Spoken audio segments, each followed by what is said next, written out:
mayor.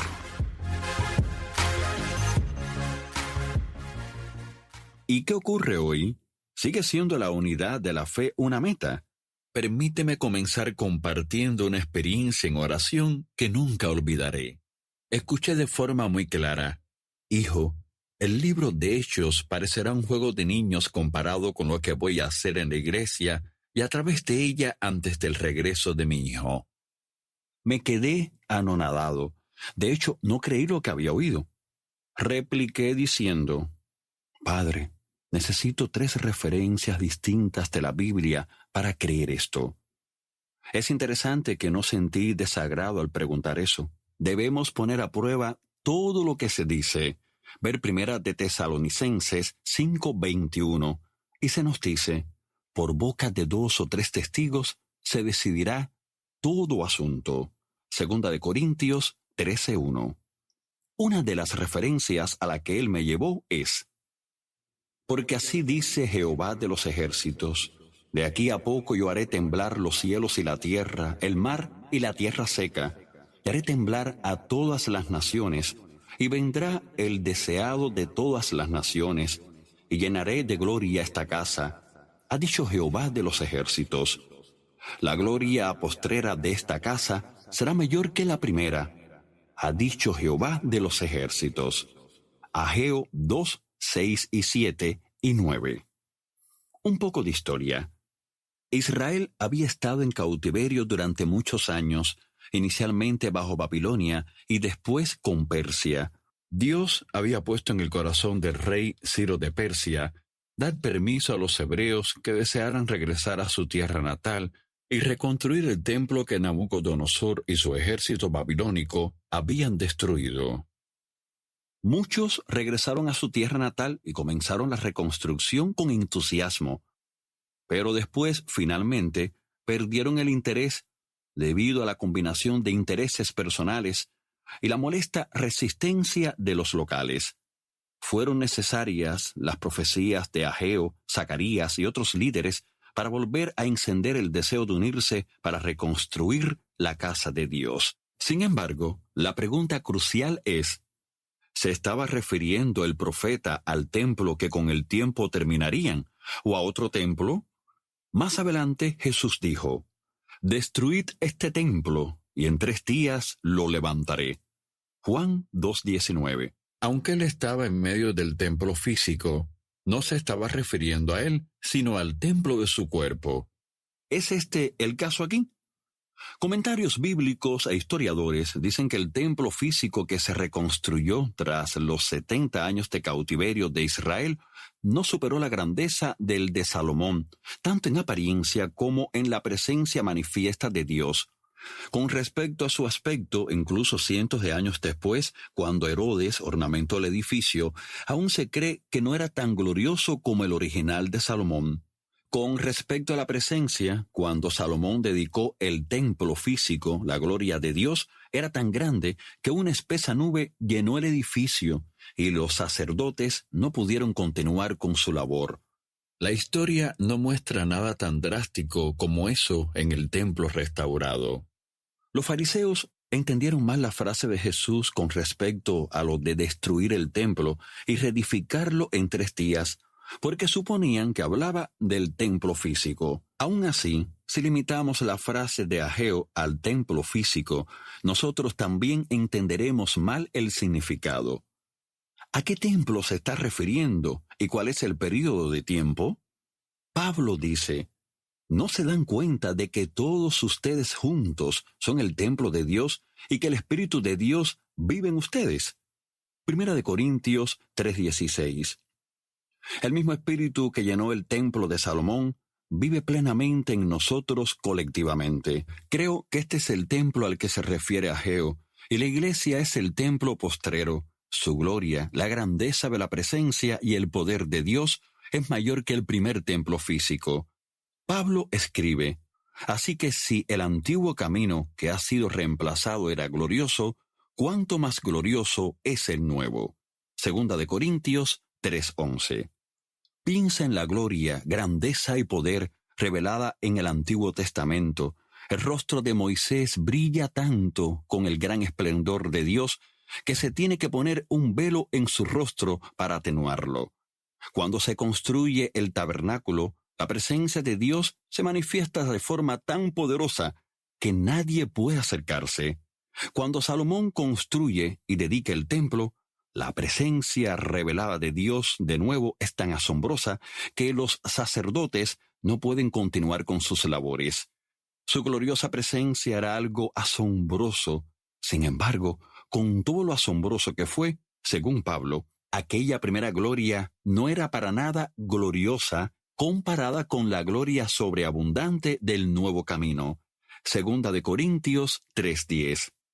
Pero, ¿qué del periodo de tiempo está Jehová hablando de la iglesia desde el principio hasta el final? En otras palabras, ¿es desde el tiempo de la ascensión de Jesús hasta el tiempo de su segunda venida? Leamos de nuevo las palabras de Dios que escribió Ageo. Dentro de poco haré temblar los cielos y la tierra, los océanos y la tierra firme una vez más. Haré temblar a todas las naciones, y traerán los tesoros de todas las naciones a este templo. Llenaré este lugar de gloria. Ageo 2, 6 y 7. La gloria a la que se refiere ocurre en el período de tiempo en el que se produce el temblor. El escritor de Hebreos confirma esto. Él hace otra promesa. Una vez más, haré temblar no solo la tierra, sino también los cielos. Eso significa que toda la creación será agitada y removida para que solo permanezcan las cosas inconmovibles. Hebreos 12, 26 y 27. El libro de Hebreos se escribió en el año 68 después de Cristo, mucho después de los eventos que he citado en el capítulo anterior.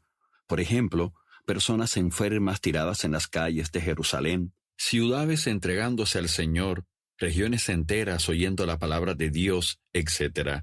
Por lo tanto, la promesa de Hebreos no se está refiriendo al periodo de tiempo del libro de los Hechos, sino más bien al futuro, el periodo de tiempo del fin, cuando toda la creación sea sacudida. Tiene que ser la última generación que verá el regreso del Señor Jesucristo. Se ve un patrón bien establecido a lo largo de las Escrituras. Dios siempre se guarda lo mejor para el final. Se nos dice, mejor es el fin del negocio que su principio. Eclesiastés 7:8. Jesús muestra este patrón al reservar el mejor vino para el final en la boda de Caná. Después declara que todo el que crea en mí hará las mismas obras que yo he hecho y aún mayores. Juan 14:12. ¿Por qué vendrá lo mayor después de la ascensión de Jesús al cielo? Porque Él siempre se reserva lo mejor para el final. Lo mismo es cierto para la iglesia. Su final será mejor que su principio. El libro de Hechos muestra un comienzo destacado, así que ¿puedes creer que el final del tiempo de la iglesia en la tierra será menos glorioso, menos poderoso, menos impactante que el comienzo? Recuerda, Pablo dice enfáticamente, para que vuestra fe no esté fundada en la sabiduría de los hombres, sino en el poder de Dios. Primera de Corintios 2:5 y 4:20. El poder es un aspecto enorme del reino manifestado de Dios en la tierra. Restauración. Hay más escrituras que el Espíritu Santo me dio ese día, pero es obvio por las pocas que he compartido que nuestra visión como creyentes se tiene que ampliar. De hecho, incluso superar lo que leemos en el libro de Hechos.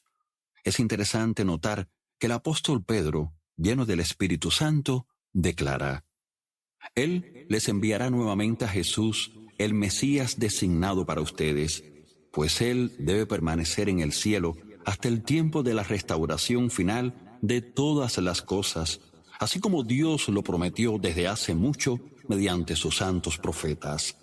Hechos 3, 20 y 21. Veamos estas palabras con detenimiento. Primero, Jesús debe permanecer en el cielo hasta que algo ocurra. Eso significa que no puede volver hasta que ocurra lo que nuestro Padre ha prometido. ¿Cuál es la promesa de la cual también hablaron los profetas? Es la restauración del templo. En otras palabras, el esplendor, grandeza, riqueza, abundancia, honor y majestad de Dios ya no se mostrará en dosis pequeñas en la tierra, sino que serán revelados con toda su fuerza en su templo y a través de él. ¿Está ocurriendo esto actualmente?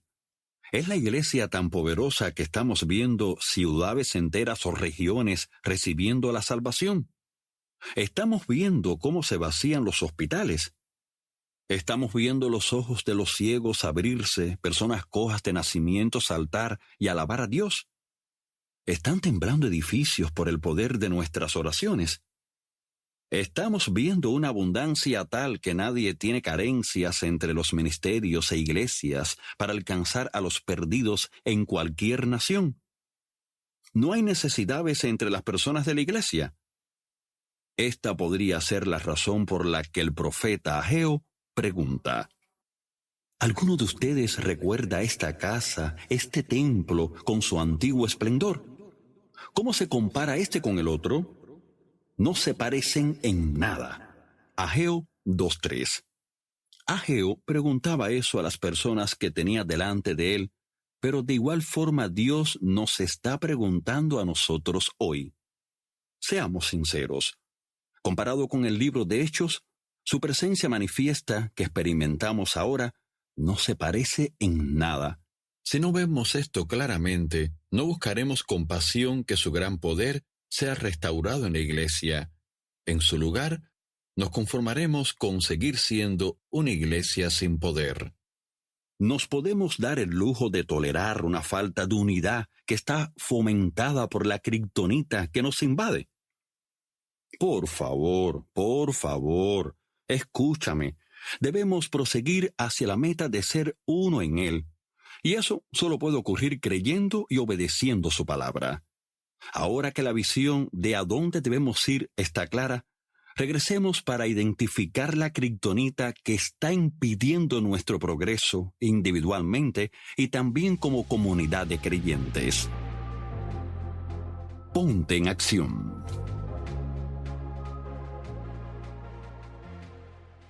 Hasta que sepamos lo que es posible, no podemos estar descontentos con lo poco que hemos aceptado como normal. Pero ahora, tras haber leído este capítulo, sabes que es posible, así que tienes ante ti una clara decisión que tomar. Aceptar la vida débil y sin poder, de influencia limitada, que la mayoría de la iglesia ha conocido, o aceptar una búsqueda de por vida, de una vida poderosa que demuestre toda la grandeza de Jesucristo. Hasta que tengas confianza en esta posibilidad, no podrás pasar a la acción. Sin acción, vivirás con una relativa falta de poder por defecto. Esto significa que el primer paso hacia la acción es escoger confiar en la palabra de Dios y su visión para tu vida. Efesios nos dice que Jesús nos limpia con sus palabras y podemos usar nuestras palabras para colaborar con Él en este proceso. Escribe declaraciones sobre la vida poderosa a la que has sido llamado. Frases como: Jesús me ha llenado con su espíritu de poder para cambiar mi mundo, o Dios hace que su grandeza amanezca en mí para alcanzar a los perdidos, o estoy ungido para influir a mis amigos y transformar mi lugar de trabajo.